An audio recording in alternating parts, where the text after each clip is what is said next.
Video 4 is entitled Major Depressive Disorder with Mixed Features and Anxious Distress. Special considerations for these specifiers. And the first of these is depression with mixed features. This specifier in the DSM-5 is new.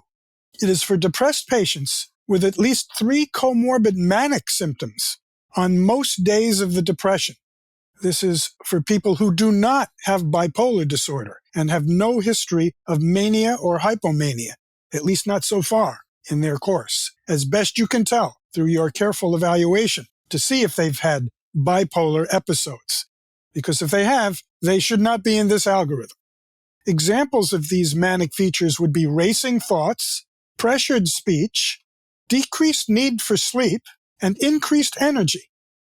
They could have all those things while still meeting the criteria for major depression, and this would be called depression with mixed features. Again, you must rule out bipolar depression. They look pretty close to having that from mentioning those symptoms, but maybe they have no past history of mania or hypomania. It's very easy to miss a history of hypomania. Patients don't understand or realize that they're having discrete episodes of hypomania. They may think it's just the normal self that they would like to be all the time, but just aren't, much to their disappointment, but they see it as their normal. They don't consider it to be a problem, and they deny having it. Also, they may not want a diagnosis of bipolar. If they suspect they have it, but don't want it, they may hide it from you. So you do your best to rule out bipolar depression. So what do the experts think about how to treat this depression with mixed features? Well, it seems from what evidence we have that antidepressants are much less effective, and they're potentially harmful, especially if the patient does have an underlying bipolar disorder that has not manifested itself yet, or where the patient has not disclosed to you the details that would enable you to make that diagnosis. So it's risky to give these people an antidepressants, and they don't seem to work from what limited evidence we have. So a tentative recommendation for these patients is, rather than following our major depression algorithm, we actually recommend lorazepam, which has the only study to date, specifically in this population, major depression with mixed features but no bipolar disorder. They studied patients actually a little bit different from the criteria. They had 2 manic symptoms along with their depression, rather than the 3 required in DSM-5. But the difference from placebo was a quite impressive number needed to treat of 3. That means for every 3 patients you treat, 1 is going to get better who did not get better or would not have gotten better on placebo. Now, lorazepam is costly compared to many other treatments for depression.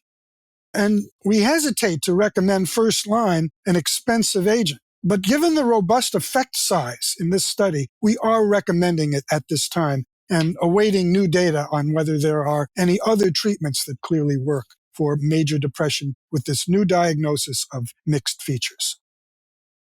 Now, the second specifier we want to mention in this video is depression with anxiety, or anxious distress, as they call it in the specifier. STAR-D and other studies find this specifier to be very common in the population of patients with major depression. Actually, 50% of STAR-D patients had it. Yet, it's associated with poor response to antidepressants and poor response to most augmenters. All of the augmenters used in STAR-D, actually.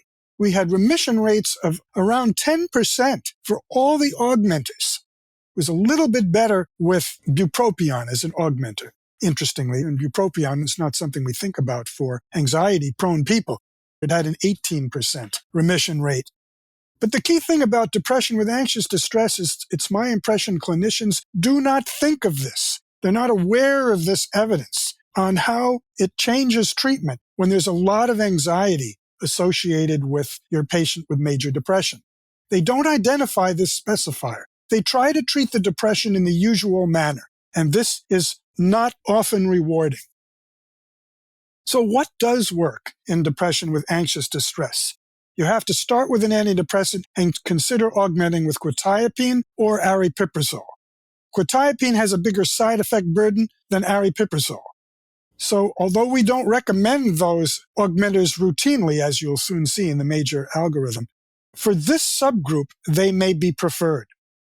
Buspirone, though, was not effective in star D as an augmenter in these patients with the anxious distress. So I wouldn't bother with that. Benzodiazepines are one more option for managing the anxiety and the anxious distress. Of course, benzodiazepines should probably be avoided in the usual populations you worry about, substance abusers, alcoholics, and so on. So the key points of this video are the two very important specifiers for the diagnosis of major depression that change treatment are depression with mixed features and depression with anxious features.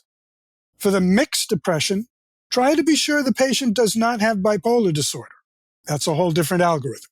Treatment is different. But if not bipolar and clearly meeting these new criteria in the DSM-5, you probably should avoid antidepressants. Lorazepam has one positive study and is tentatively recommended despite its cost.